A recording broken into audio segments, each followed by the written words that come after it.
4 முனை போட்டியில் கண்டிப்பாக திமுக கூட்டணிக்கு தான் வெற்றி வாய்ப்பு அதிகம் என்பதை கோயம்புத்தூர் உள்ளிட்ட தொகுதிகளுக்கும் நான் சொல்லுகிறேன், திரும்ப திரும்ப சொல்லுகிறேன். 4 முனை போட்டியில் திமுக கூட்டணிக்கு தான் வெற்றி வாய்ப்புகள் பிரகாசம். அண்ணாமலை நிற்பதால் கோயம்புத்தூர் கான்ஸ்டுவன்சி நேஷனல் ரேடாரில், நேஷனல் மேப்பில் வந்துடுச்சு. இந்தியாவோட முதல் முக்கியமான ஒரு 30 தொகுதிகளில் கோயம்புத்தூர் வந்துடுச்சு. கோயம்புத்தூர் எப்பயுமே ஒரு இன்டர்நேஷ்னல் சிட்டி.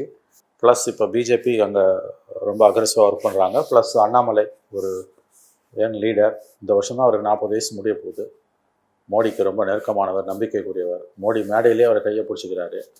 ஸோ அவருடைய கான்ஸ்டிடுவன்சி என்பது ரொம்ப முக்கியமான ஒரு கான்ஸ்டிடுவன்சியாக தான் தேசிய அளவில் பார்க்கப்படும். தேசிய ஊடகங்களும் அப்படித்தான் அதை பார்க்கும். அங்கே பல பிரச்சனைகள் இருக்குது. இப்போ தொழில் நகரம் அது. தொழில்கள் எல்லாம் கடந்த 5 ஆண்டுகளை நசித்து போயிருக்கின்றன. ஜிஎஸ்டியாலையும் வேறு கொரோனா காலகட்டத்தாலையும் எக்ஸ்போர்ட் எல்லாம் பாதிக்கப்பட்டிருக்கு. ஒரு காலத்தில் சவுத் இந்தியாவின் மான்செஸ்டர் என்று அழைக்கப்பட்டது. கண்டிப்பாக கோயம்புத்தூர் மிக முக்கியமான ஒரு சிட்டி. காஸ்ட் ஆஃப் லிவிங் சென்னையை விட கோயம்புத்தூரில் அதிகம். கோயம்புத்தூர், திருப்பூரில் நீங்கள் பார்க்குற கார்ஸ், ஃபாரின் கார்ஸ்லாம் சென்னையில் கூட பார்க்க முடியாது. அவ்வளோ முக்கியத்துவம் வாய்ந்த ஒரு நகரம். அங்கே ஒருத்தர் நிற்கிறாருன்றது, அவங்களுக்கு பிஸ்னஸ் கிளாஸ் அங்கே நிறையா இருக்காங்க. குஜராத்திஸு, மார்வாடிஸு நிறையா அங்கே நார்த் இண்டியன்ஸ் கோயம்புத்தூரில் கணிசமான அளவு இருக்காங்க. அவங்கள வாக்குகள் எல்லாம் பிஜேபி பெரிய அளவில் நம்பி இருக்குது. ஆனால் அங்கே சிறு குறு தொழில்கள், எம்எஸ்எம்இ செக்டார் ப்ளஸ் பெரிய அளவில் இண்டஸ்ட்ரீஸ்லாம் அந்த டெக்ஸ்டைல்ஸ், கிரைண்டர் எக்யூப்மெண்ட் பண்ணக்கூடிய எல்லாமே கடுமையான பாதிப்புக்கு உள்ளாகி இருக்கின்றன. ஜிஎஸ்டி அவங்க எல்லாரையுமே புரட்டி போட்டிருக்குது. மோடி அரசின் மீது தொழிலதிபர்கள், சிறு குறு தொழிலதிபர்கள் மிகப்பெரிய கோபத்தில் இருக்கிறார்கள், மிகப்பெரிய கோபத்தில். அதனால் பிஜேபிக்கு இந்த முறை கடந்த 2 முறை விழுந்த வாக்குகள் கூட விழாது. இதுதான் உண்மை. அவங்களுக்கு திமுக மேலேயும் ஒரு வெறுப்பு இருக்குது. ஆனால் இது நடக்கிறது பார்லிமெண்ட்ன்றதுனால திமுக எதிர்ப்பு பின்னுக்கு தள்ளப்பட்டு பிஜேபி எதிர்ப்பே பிரதானப்படுத்தப்படும். வாக்குகள் நாளாக சிதறதால திமுக கூட்டணி வேட்பாளர் வெற்றி பெறுவது உறுதி கோயம்புத்தூர் தொகுதியில் என்று நான் நம்புகிறேன். அண்ணாமலை நிச்சயம் கோவையில் தோற்கடிக்கப்படுவார், எழுதி வைத்துக் கொள்ளுங்கள். ஆனால் அது கொங்கு மண்டலம், அங்கே அதிமுகவுக்கு இருக்கிற ஒரு வரவேற்பு, பேசிக்காவே இருக்கிற ஒரு வரவேற்பு, அங்கே நிற்கிற வேட்பாளர் அவர் என்ன மாதிரியான விஷயங்களை முன்வைக்கிறார், அதெல்லாமே இங்கே பிரதிபலிக்க வாய்ப்பு இல்லையா? சுத்தமாக இல்லை. இது மோடி வேணுமா வேணாமான்றது கட்சியிலேருந்து யாரை நிறுத்துகிறாங்க, அது நல்லவனோ கெட்டவனோ, அவன் என்ன ஜாதகம், அதெல்லாம் எனக்கு கவலை கிடையாது. 2 கால் 2 கை இருக்க மனிதனாக இருந்தால் போதும். 4 கால் ஜென்மமாக இருக்கக்கூடாது. 2 கால் 2 கை இருக்க மனிதனாக இருந்தால் எனக்கு போதும், நான் ஓட்டு போடுவேன். இவ்வளோதான். இதுதான் திருவாளர் பொதுஜனத்தோட எண்ணம். அவன் நல்லவனா கெட்டவனா, ஊடுப்பூன் திருடுறவனா, பிக் பாக்கெட்டா, மொல்ல மாறியா, முடிச்ச வைக்க, இதெல்லாம் பெருசாக ஜனங்க ஒன்றும் பார்க்கறது கிடையாது. நதி மூலம் விஷயம் மூலம் பார்த்தா எந்த அரசியல்வாதியும் தேர மாட்டான். ரொம்பலாம் ஜாதகத்தை பார்க்கக்கூடாது. அந்த கட்சி தான் எனக்கு முக்கியம். பிஜேபி வேணுமா வேணாமா? பிஜேபி வேணான்னா திமுக கூட்டணி தான் ஓட்டு போடணும். போட்டால் தான் தோக்கடிக்க முடியும்.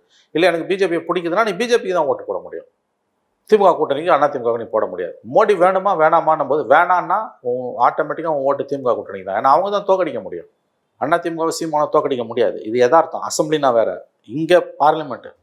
அவங்கள பொறுத்த வரைக்கும் பிஜேபி ஆதரவாளர்கள்னா ஃபைன், எங்களுக்கு பிஜேபியை பிடிச்சிருக்கு, நாங்கள் பிஜேபிக்கு ஓட்டு போடுறோம்வாங்க. அவ்வளோதான். Very simple.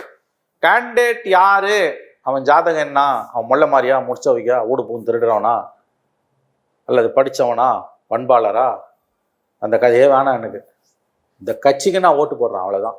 உதயசூரன் இந்தியா கூட்டணி சின்ன உதயசூரன் கை கத்தி சுற்றி பம்பரத்தை தூக்கிட்டானுங்க, பானையும் ஒழிச்சிட்டானுங்க. அதனால் இதுதான் இப்போ நான் பார்க்க வேண்டியது கையா சூரியனான்றது தான். ஆனால் அண்ணாமலை அவர்கள் ரீசெண்டாக பேசின ஒரு விஷயம் சமூக வலைதளத்தில் பேச பொருளாச்சுங்க சார். அதிமுக வேட்பாளரை விமர்சிக்கும் போது எம்எல்ஏ கோட்டா அப்படின்னு அவர் சொல்லி பேசின ஒரு விஷயம், கோட்டா சிஸ்டத்துக்கு ஆப்போசிட்டாக அவர் பேசுகிறாரோ அப்படின்ற ஒரு புரிதலை மக்கள் மத்தியில் ஏற்படுத்தி எதிர்கட்சிகளும் அந்த கோணத்தில் அதை பயன்படுத்த ஆரம்பிச்சிட்டாங்க.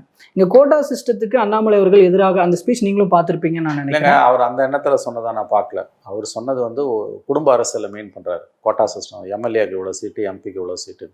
அவர் சொன்ன கோட்டா இடஒதுக்கீடு அடிப்படையிலான கோட்டா என்று நான் பார்க்கவில்லை.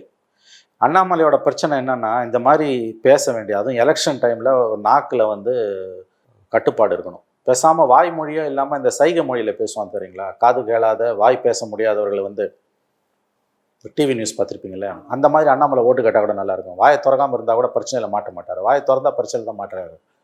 ஆனால் அவர் சொன்னது அவர் இடஒதுக்கீட்டுக்கு எதிராக பேசவில்லை என்று நான் நம்புகிறேன். அவர் சொன்ன கோட்டா சிஸ்டம்ன்றது அவங்க எம்எல்ஏ புள்ள.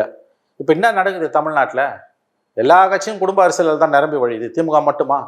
திமுக கூட்டணியில் இருக்க கட்சிகள், எதிர்க்கட்சிகள். பிஜேபிக்கு கூட்டணி இப்போ கோட்டா அரசியலை பற்றி பேசுறதுக்கான தகுதியாக அருகதியாக இருக்கான்னா அது இல்லை, அது வேறு விஷயம். அண்ணாமலைக்கு அரசியல் ரீதியாக கோட்டாவை பற்றி அவர் சொல்கிற கோட்டா, அதை பற்றி பேசுவதற்கான அரசியல் ரீதியிலான அருகதை இல்லை. உங்கள் கட்சி பூரா இப்போ யார்? ராமதாஸ் யார்? அவங்க அப்பா வந்து அவர் தலைவர், புள்ள வந்து எம்பி, பொண்டாட்டி இப்போ எம்பி எலெக்ஷன் நிற்கிறாங்க. அடுத்து பொண்ணு பேத்தியெல்லாம் வந்துடுவாங்க. விஜயகாந்த் வந்து அவங்க மனைவி தான் பொதுச் செயலாளர், புள்ள கேண்டிடேட்டு. இல்ல அவங்க வைஃப் சௌமியா நிக்கிறது வந்து வாரிசு அரசியல்ல வராதுன்றாரு. அது புது வியாக்கியானம் கொடுக்குற பாட்டி ஆகிட்டா வாரிசு அரசியல் வராதுன்றாரு. இதான் நான் சொல்கிறேன்ல, அண்ணாமலை எலெக்ஷன் வரைக்கும் பேசாமல் இருந்தால் கூட நல்லாயிருக்கும். சைகை மொழியில் பேசணும். சைன் லாங்குவேஜ் நாங்கள் தெரியுங்களா, டிவியில் பேசும்போது காது கேளாத வாய் பேசாதவர்களுக்கு, மாற்றுத்திறனாளிகளுக்கான செய்தி எப்படி வாசிக்கப்படும் நீங்கள் பார்த்துருப்பீங்க. அந்த மாதிரி அண்ணாமலை பேசினார்னா நல்லாயிருக்கும். புது வியாக்கியானம் கொடுக்குறாரு. அன்புமணியோட மனைவி சௌமியா வந்து குடும்ப அரசியலில் வரமாட்டாங்களா, ஏன்னா அவங்க பாட்டி ஆகிட்டாங்களாம். உலகத்தில் இப்படி ஒரு வியாக்கியானத்தை எங்கன்னா கேட்டிருக்கீங்களா? கேட்டிருக்க மாட்டீங்க. ராதிகா கூட தான் பாட்டி ஆகிட்டாங்க. ராதிகா அரசியல் வராங்க. பிஜேபி குடும்ப அரசியலால் தான் பிஜேபியை நிரம்பி வழியுது. அப்புறம் குடும்ப அரசியலை பற்றி பேச பிஜேபிக்கு என்ன தகுதி இருக்குது?